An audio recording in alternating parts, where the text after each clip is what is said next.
Normally, a prison is probably the last place you'd ever want to visit. Definitely not top of the holiday list. Right, you certainly wouldn't think of it as a top tourist attraction. Well, today we're taking a deep dive into something truly unexpected. 10 historic prisons from around the world. Mm.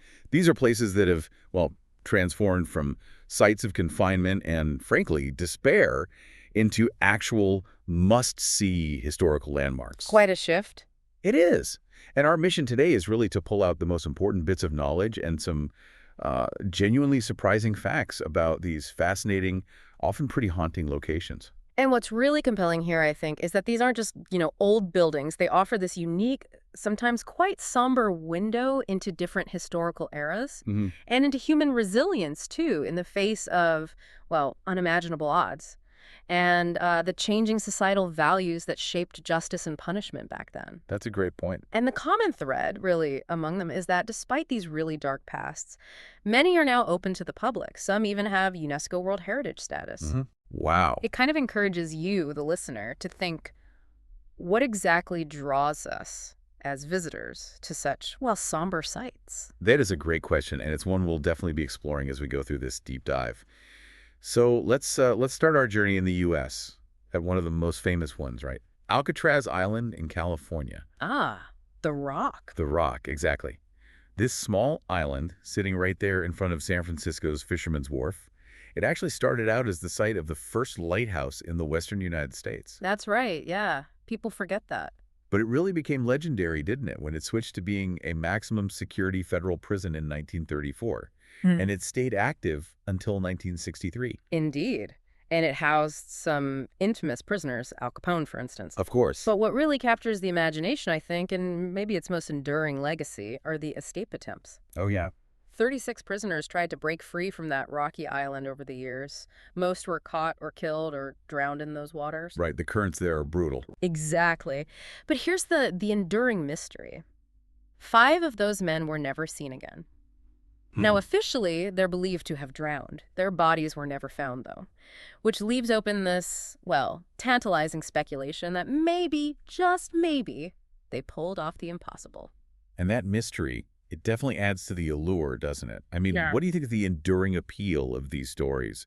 The daring escapes, the confinement for visitors today? It's fascinating, isn't it? Maybe it's the raw human drama of it all, or maybe a subconscious appreciation for the freedom we often just take for granted. Or maybe a bit of morbid curiosity. Could be that too, yeah.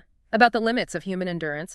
And that very draw is why Alcatraz, now a national park, is still such a popular place to visit. You get there by boat from Fisherman's Wharf. And the tours themselves. Well, they don't just immerse you in the prison's history. You also get these absolutely breathtaking views of San Francisco. And often the boat goes under the Golden Gate Bridge, too. Quite the contrast, isn't it?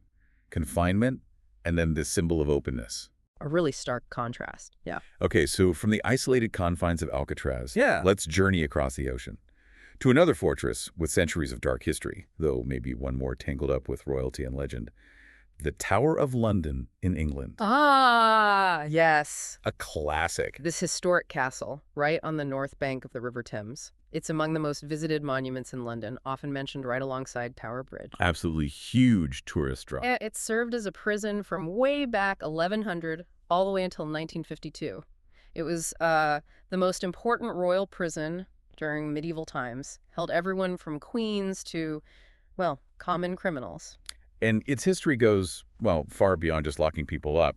This former royal prison is now a UNESCO World Heritage Site. Right. And it's famously called the most haunted building in England, supposedly by the ghosts of its former prisoners. This folklore, driven by the spirits of those who suffered within its walls, it offers a unique insight into how historical trauma and suffering get woven into a nation's collective memory.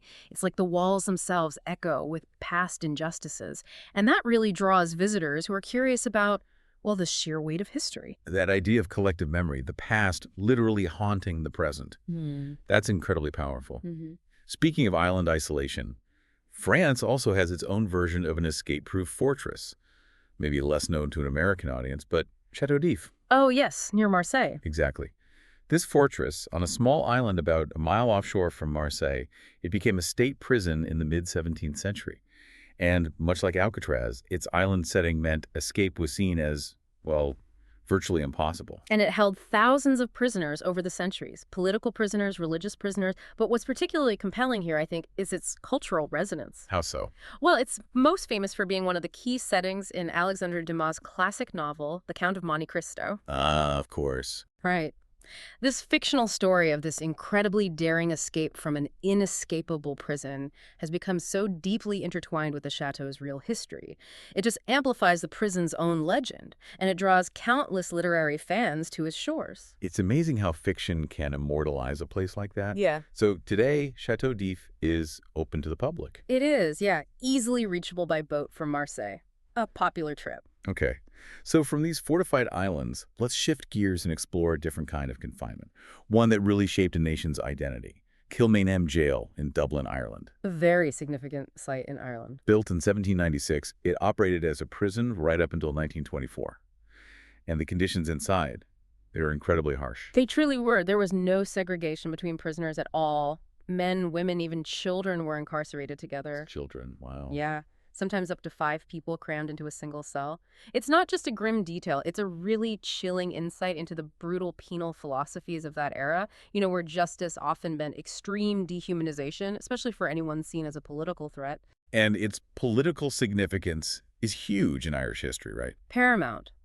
Many Irish revolutionaries, including leaders of the 1916 Easter Rising, were imprisoned and actually executed here by the British. It remains this place of profound national importance. So what is it now? It's now a museum for Irish history, considered one of Dublin's best museums, actually. And interestingly, it's also the largest unoccupied prison in Europe. That deep connection to national identity, that brings us neatly to Robben Island off the shores of Cape Town, South Africa. Another incredibly significant place. This small island served as a prison during South Africa's apartheid regime.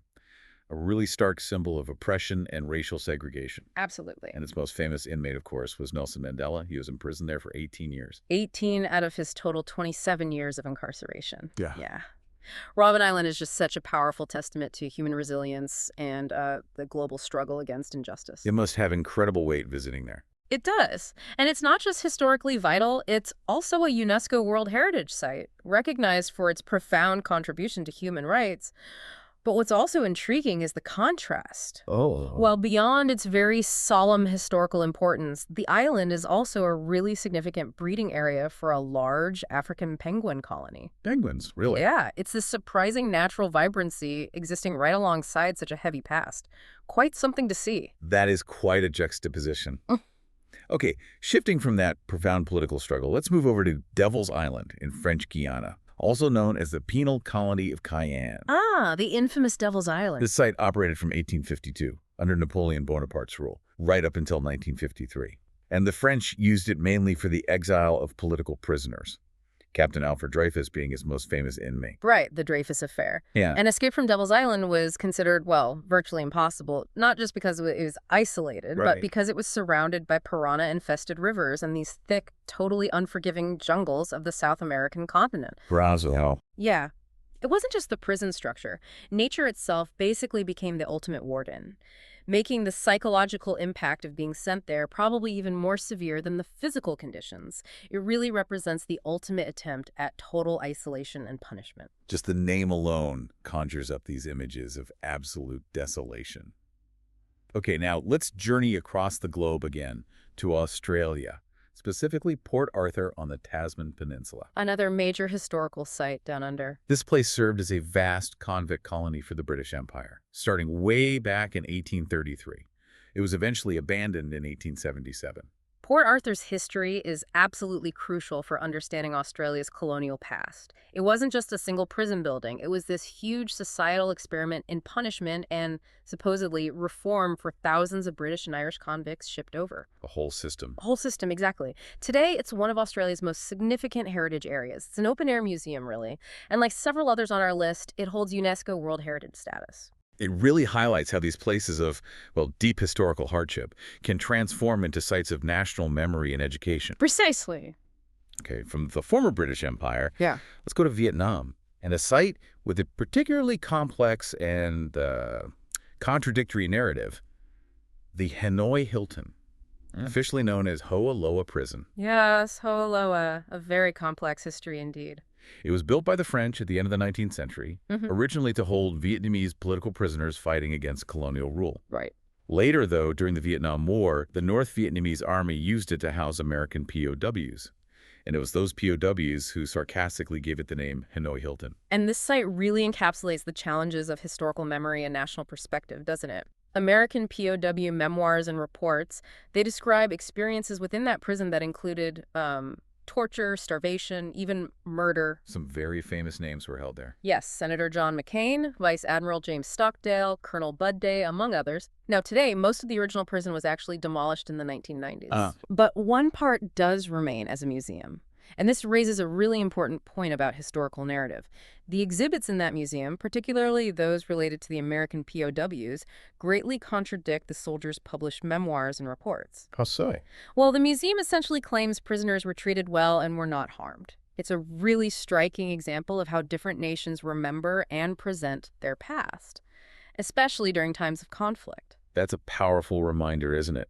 That history is often told from multiple, sometimes clashing viewpoints. We have to be aware of that. Absolutely crucial. Okay, from Southeast Asia, let's travel to West Africa now, and Elmina Castle in Ghana. Another profoundly impactful site. Built by the Portuguese way back in 1482, originally just as a trade settlement. But it tragically transformed into an important stop on the Atlantic slave trade route. It serves as a prison for enslaved Africans awaiting sale. Elmina Castle stands as one of the most, poignant and brutal reminders of the transatlantic slave trade. The Dutch took it over in 1637, but they just continued its use for the exact same harrowing purpose for centuries. Just horrible to contemplate. It is. Today, it's a popular historical site, and again, another UNESCO World Heritage Site. Beyond its status, though, it's also architecturally significant. It's the oldest European building in existence below the Sahara, a very tangible link to a painful global history. A truly profound and, solemn sight. Finally, our 10th location. We arrive at the House of Slaves on Gorée Island, Senegal, also known as Maison des Esclaves. Yes, Gorée Island. Located just off the shores of Dakar. This site was used until 1848 to hold African slaves right before they were shipped away from the continent. Like Elmina, the House of Slaves stands today as a well-known museum. But its significance really goes beyond just being a structure. It represents the very last glimpse of Africa for millions of enslaved people. Before they were forced onto ships. Right. Passing through the infamous Door of No Return, it's a solemn place yet absolutely essential as a reminder of a painful but crucial part of global history and the enduring legacy of struggles for human rights. Wow. Okay. We've journeyed through 10 remarkable yet often very somber historic prisons from all around the world. It's truly incredible, isn't it, to see how these sites, once symbols of despair and confinement, have transformed into important public attractions and powerful historical monuments. So thinking about all this, what stands out to you, our listener, from these stories of confinement and liberation, of suffering and remembrance? Yeah, and if we try to connect this to the bigger picture, it really raises an important question, I think. What is it about these places once designed specifically to isolate and punish, that compels us to visit them today? What do they teach us about justice, about freedom, about human endurance, and about the collective memory of humanity?